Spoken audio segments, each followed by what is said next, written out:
प्यारे बच्चों, हिंदी की कक्षा में आपका एक बार फिर से स्वागत है। जैसा कि आप जानते हैं, आज हम अपने मौखिक प्रश्नों को कर रहे हैं। आज हमें अपने मौखिक प्रश्नों को हल करना है। हमने अपने पाठ में अब तक क्रिसमस पाठ में इसका पठन और व्याख्या कर लिया है। मैंने आपको इसके शब्दार्थ भी लिखवा दिए हैं। इस पाठ में कोई मुहावरा नहीं है।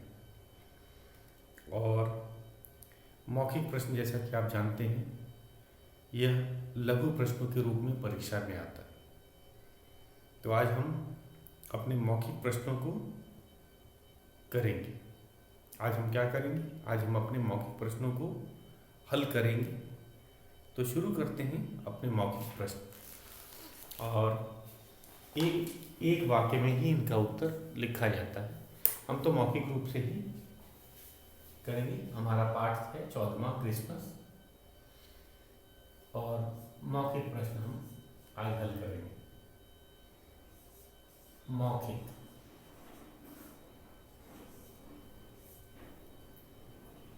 प्रश्न है, निम्नलिखित प्रश्नों के उत्तर दो। निम्नलिखित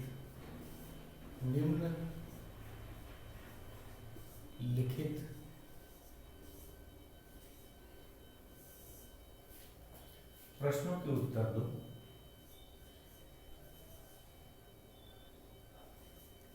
प्रश्नों के उत्तर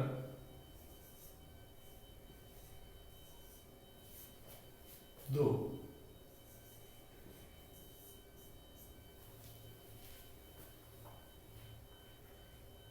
पहला है क, ईसाई धर्म के प्रवर्तक कौन थे? ईसाई धर्म के प्रवर्तक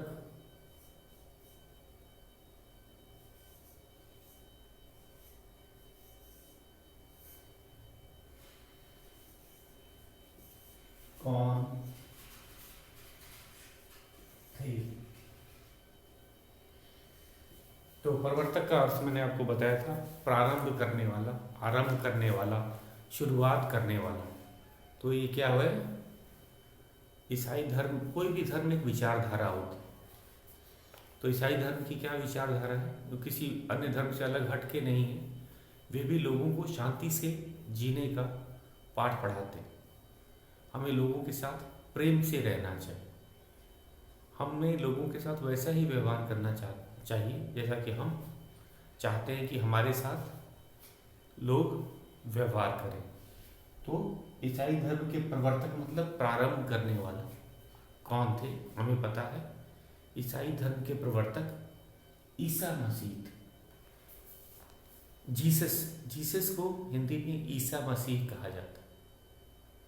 याद रखिएगा, जीसस को हिंदी में ईसा मसीह कहा जाता है। तो हमारा उत्तर होगा, ईसाई धर्म के प्रवर्तक ईसा मसीह थे। ईसाई धर्म, ईसाई का अंग्रेजी शब्द है क्रिश्चियनिटी। तो हिंदी में इसे ईसाई बोला जाता है। ईसाई धर्म के प्रवर्तक कौन थे? मतलब प्रारंभ करने वाले। ईसाई धर्म के प्रवर्तक ईसा मसीह थे। या फिर हम ऐसे भी लिख सकते हैं, ईसा मसीह ईसाई धर्म के प्रवर्तक थे। तो एक वाक्य में हमें उत्तर देना है। कुछ बच्चे एक शब्द में उत्तर देते हैं, ये गलत है। अगर ये लघु प्रश्न के रूप में आ रहा है तो हमें एक वाक्य में उत्तर देना है, ना कि एक शब्द में। एक शब्द में कोई नहीं उत्तर देगा। उत्तर ऐसे लिखेंगे, ईसा मसीह ईसाई धर्म के प्रवर्तक थे, या फिर ईसाई धर्म के प्रवर्तक ईसा मसीह थे। दोनों ही सही। और आपको वाक्य में उत्तर देना है, न कि किसी शब्द में। इसका ध्यान रखिएगा। अगला है हमारा ख।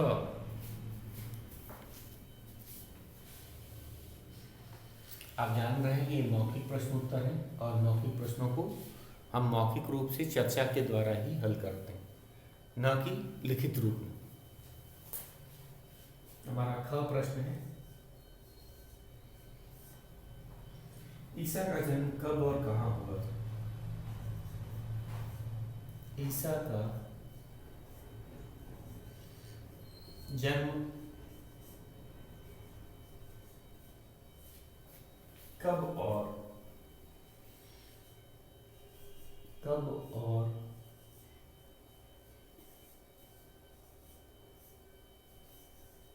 कहाँ हुआ था?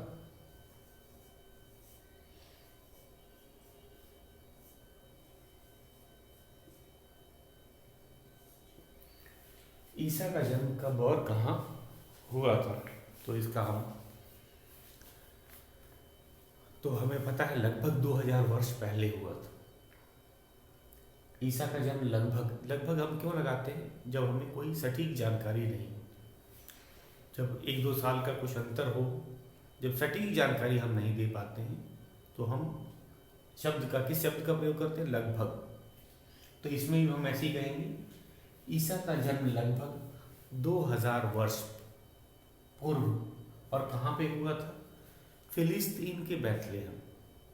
देश का नाम फिलिस्तीन, और उसमें एक छोटा शहर था बैतलहम, एक स्थान है जगह बैतलहम में हुआ था। तो इसे एक वाक्य में लिखा जा सकता है, जरा ध्यान दीजिएगा। ईसा का जन्म कब और कहाँ हुआ? इसमें 2 चीजें बात पूछी गई। कब मतलब कितने वर्ष पहले या किस वर्ष में, और कहाँ स्थान। कहाँ का क्या अर्थ होता है? किस जगह पे, किस देश में, किस स्थान पर। तो इस प्रश्न में 2 हमें उत्तर देने हैं। ईसा का जन्म कब हुआ था, समय के बताना है, वर्ष बताना है। कहाँ मतलब देश या स्थान भी बताना है। तो हम बोलेंगे ईसा का जन्म लगभग, जब मैंने बताया सटीक जानकारी नहीं होती तो हम लगभग का प्रयोग करते हैं। तो ईसा का जन्म लगभग 2000 वर्ष पूर्व फिलिस्तीन के बैतलहम में हुआ था। एक वाक्य में लिखेंगे, वाक्य बड़ा है लेकिन आप इसे एक वाक्य में लिख सकते हैं। ईसा का जन्म लगभग 2000 वर्ष पूर्व फिलिस्तीन के बैतलहम नामक स्थान पर हुआ था। तो ऐसे उत्तर देना है, बहुत ही सरल है और ये आपको याद भी हो जाएगा। ईसा का जन्म लगभग 2000 वर्ष पूर्व फिलिस्तीन के बैतलहम नामक स्थान पर हुआ था।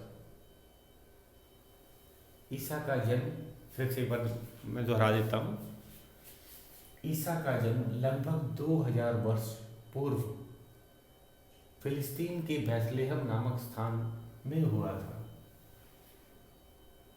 फिर से, ईसा का जन्म लगभग 2000 वर्ष पूर्व फिलिस्तीन के बैतलहम स्थान में हुआ था। तो ये था हमारा। अब हम अपने तीसरे ग प्रश्न पे चलते हैं। हमारा ग प्रश्न है, ये भी बहुत आसान है। ईसा के माता पिता का क्या नाम था? ये ग है।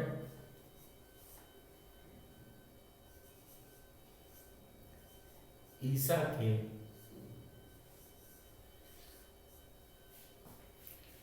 माता पिता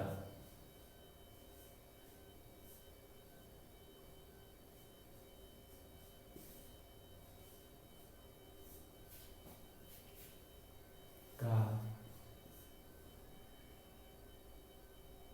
नाम क्या था? का नाम क्या था? ईसा के माता पिता का नाम क्या था?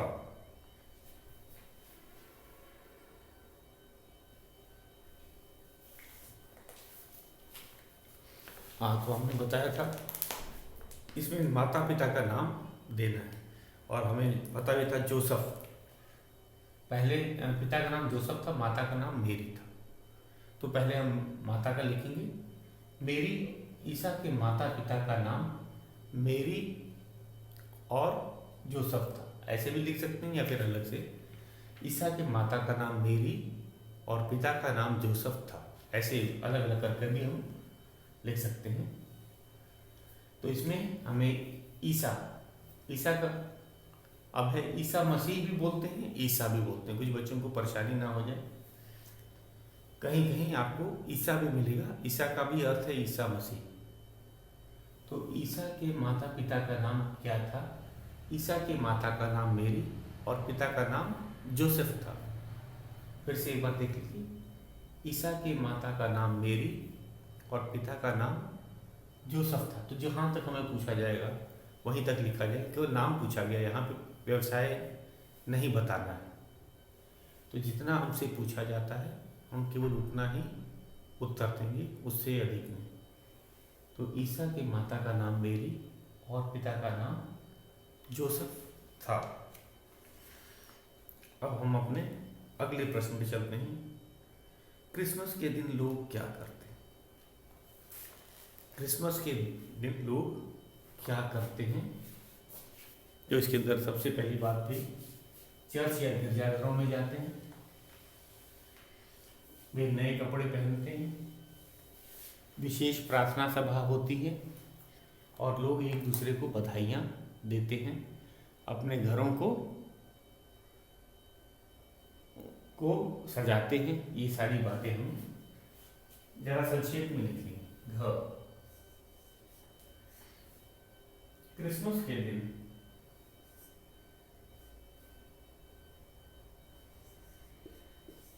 क्रिसमस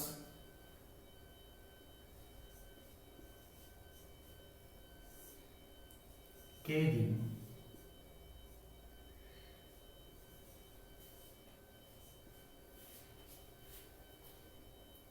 लोग क्या करते हैं? लोग क्या करते हैं?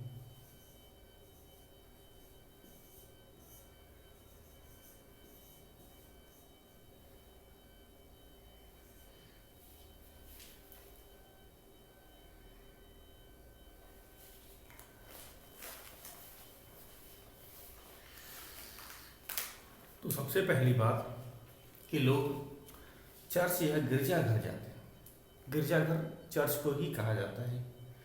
लोग और वहाँ पर विशेष प्रार्थना सभाएं होती हैं।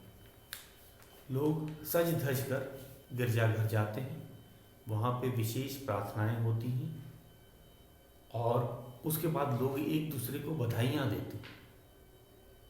वे अपने घरों को भी सजाते हैं। बच्चे क्रिसमस के दिन उन्हें उपहार भी मिलते हैं। बच्चों को क्रिसमस के दिन उपहार भी मिलते हैं। तो ये सारी बातें हमें बताना है। क्रिसमस के दिन लोग क्या करते हैं? क्रिसमस के दिन लोग नए कपड़े पहन के सज धज कर गिरजाघर जाते हैं, वहाँ पर विशेष प्रार्थना सभाएं होती हैं। उसके बाद प्रार्थना सभा के बाद लोग एक दूसरे को बधाइयाँ देते हैं, क्रिसमस की बधाइयाँ देते हैं और लोग अपने घरों को भी सजाते हैं। बच्चों को तथा एक दूसरे को, रिश्तेदारों को वे उपहार भी भेंट करते हैं। तो ये था हमारा क्रिसमस के दिन लोग क्या करते हैं। बच्चे सेंटा क्लॉज की प्रतीक्षा क्यों करते हैं? ये तो बड़ों का था, अब बच्चों के बारे में भी एक प्रश्न है।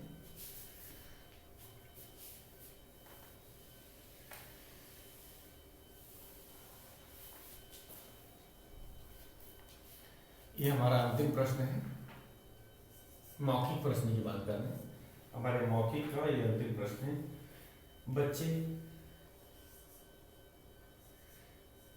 बच्चे सेंटा क्लॉज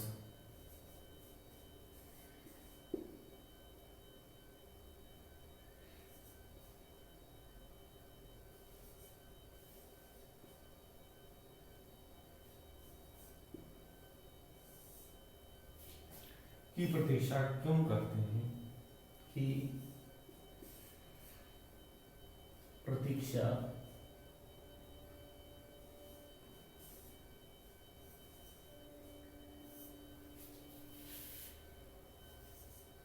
क्यों करते हैं?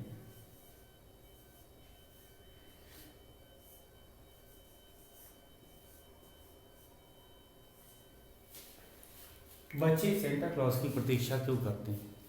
तो जैसा कि आपको पता ही है, हमने आपको बताया था कि जो जीसस का जो जन्म था 24 तारीख की रात को हुआ था, 24 दिसंबर की रात में हुआ।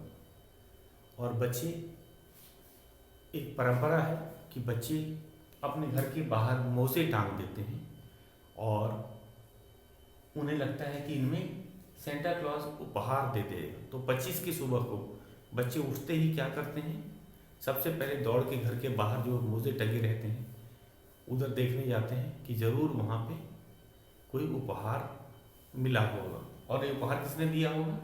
Santa Claus. तो सेंटा क्लॉज की प्रतीक्षा इसीलिए करते हैं कि सेंटा क्लॉज उन्हें उपहार देगा, जबकि हमें पता है कि ये उपहार उनके माता पिता ही रख देते हैं। सेंटा क्लॉज नहीं रखता है, उनके बच्चों के माता पिता ही बच्चों के लिए उपहार रख देते हैं।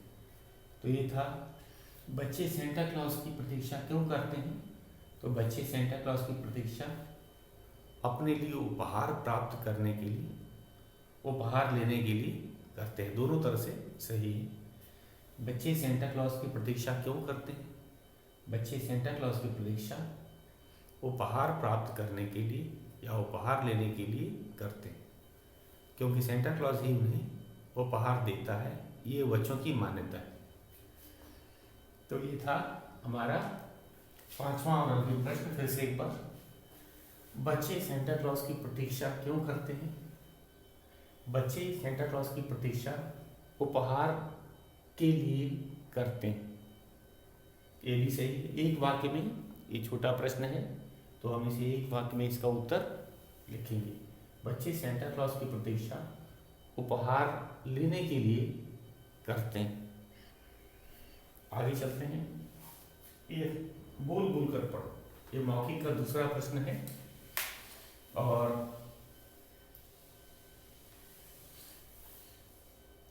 मौखिक का दूसरा प्रश्न हमारा है, नए नए शब्द आए हैं और शायद इससे पहले आपने इन शब्दों को पढ़ा भी नहीं होगा, तो इसे मैं लिख देता हूं। लिख करके हम इसे बोलकर पढ़ेंगे। बोल बोलकर, बोल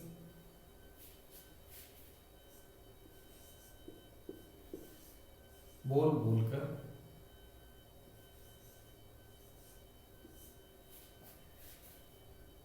पढ़ो।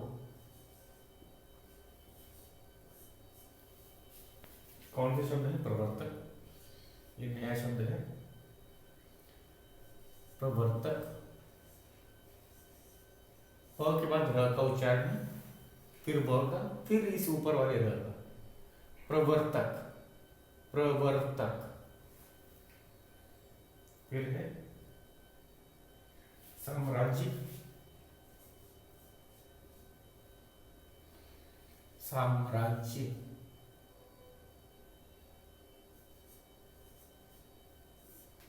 प्रवर्तक, साम्राज्य। त्योहार, त्योहार। फिलिस्तीन, इस जगह का नाम है फिलिस्तीन, फिलिस्तीन।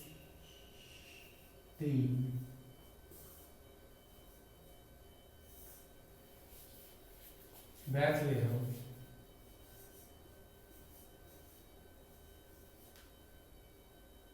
बैथलेहम।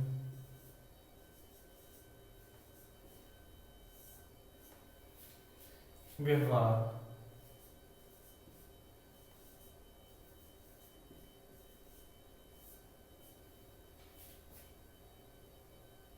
प्रार्थना,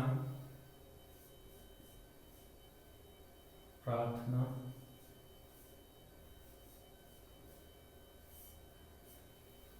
उसके बाद है मंडलियां,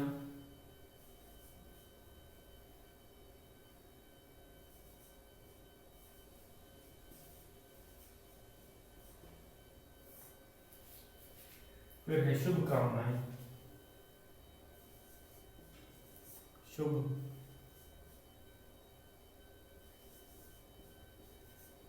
कामनाएं।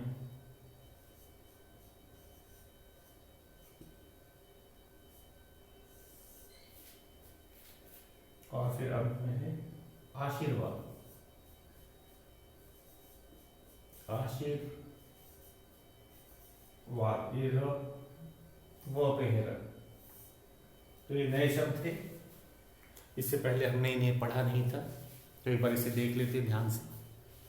इनका उच्चारण मौखिक है, बोलकर पढ़ना है, उच्चारण है। पहला आपको ये पता होना चाहिए, जो नीचे वाला र है उसका उच्चारण जिस वर्ड के नीचे है उसके बाद में किया जाता है, और जो ऊपर का जो र है इसका जिस वर्ड के ऊपर है उससे पहले किया जाता है। तो इसका उच्चारण क्या है, बहुत बच्चे गलत पढ़ते हैं। जैसे ये नीचे का र है तो पहला प पढ़ेंगे, उसके बाद र का उच्चारण होगा, और व के बाद में इस र का उच्चारण होगा त से पहले। प्रवर्तक शब्द क्या है, प्रवर्तक। दूसरा है साम्राज्य, फिर त्योहार, फिलिस्तीन। प्रवर्तक, साम्राज्य, त्योहार, फिलिस्तीन। फिर है बैथलेहम, जगह का नाम है। फिलिस्तीन जगह का नाम, देश का नाम है फिलिस्तीन, और बैथलेहम एक स्थान का नाम है जहाँ पे ईसा मसीह का जन्म हुआ था। बैथलेहम, व्यवहार, प्रार्थना, मंडलियाँ, शुभकामनाएं, आशीर्वाद। तो ये है हमारे नए नए शब्द हैं, इन्हें बोलकर एक बार फिर से पढ़ा जाए। प्रवर्तक, साम्राज्य, त्योहार, फिलिस्तीन, बैथलेहम, व्यवहार, प्रार्थना, मंडलियाँ, शुभकामनाएं, आशीर्वाद। ये थे हमारे मौखिक।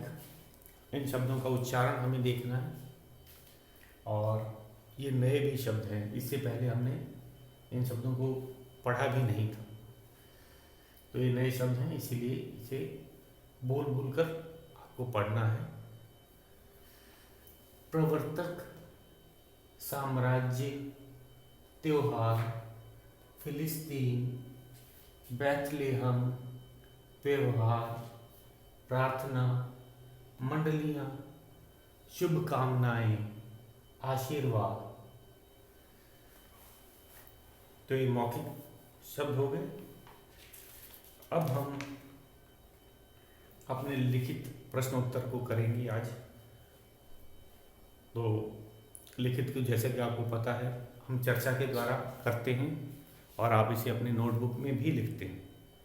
तो हमने अपने मौखिक प्रश्नों को कर लिया, और ये जो मौखिक शब्द थे, नए शब्द थे, उनका उच्चारण भी हमने आपको सिखा दिया है। अब हम अपने लिखित प्रश्नों की तरफ बढ़ते हैं, और लिखित प्रश्न का हम प्रश्नोत्तर लिखते हैं। तो शुरू करते हैं अपने लिखित प्रश्नोत्तर। बच्चों, आप अपनी नोटबुक निकाल लीजिए, और हम अपने लिखित प्रश्नोत्तर को लिखते हैं। जो सबसे पहले, जैसे कि आपको पता ही है, हम चर्चा करेंगे कि उत्तर क्या होना चाहिए, उसके बाद में लिखित प्रश्नों को लिखेंगे। तो हमारा लिखित है, लिखित, इसे आप अपने नोटबुक में लिखेंगे लिखित प्रश्नों को। लिखित का पहला है निम्नलिखित, निम्नलिखित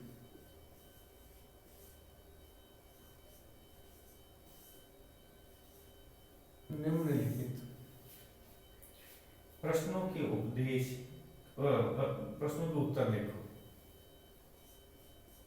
प्रश्नों के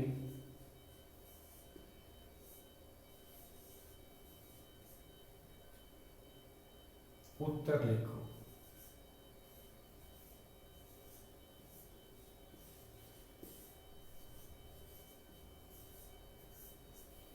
पहला है क,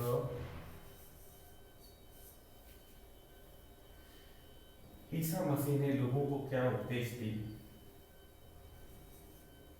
ईसा मसीह ने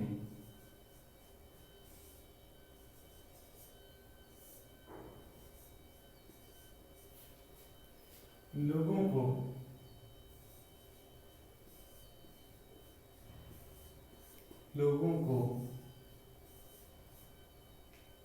क्या उपदेश दी?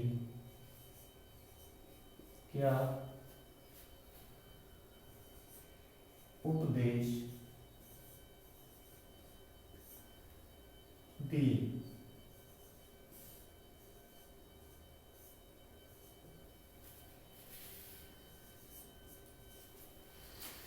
तो जैसा कि हम जानते हैं, उन्होंने सभी मनुष्यों को शांति और प्रेम से जीना सिखाया, रहने का संदेश दिया था कि हमें ईश्वर की आराधना करनी चाहिए, सभी मनुष्यों के साथ प्यार से रहना चाहिए, तथा उन्होंने क्षमा का परिपाठ पढ़ाया था कि हमें किसी से गलती हो जाए तो उसे माफ भी कर देना चाहिए। तो लिखेंगे, इसका उत्तर मैं लिखता हूं। ईसा मसीह ने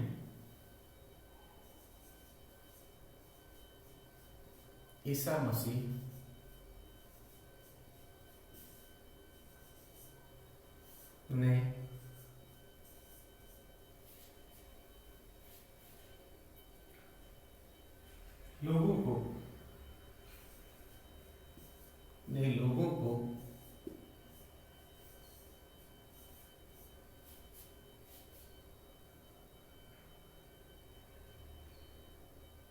ईश्वर की आराधना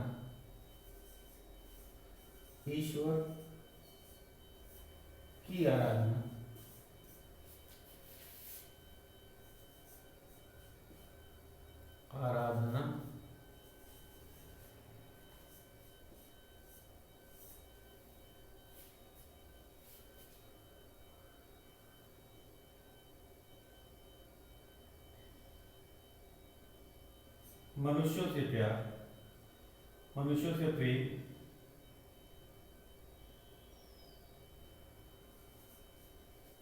मनुष्यों से प्रेम और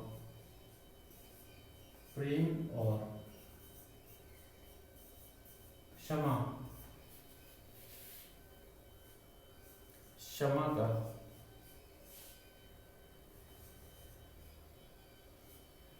उपदेश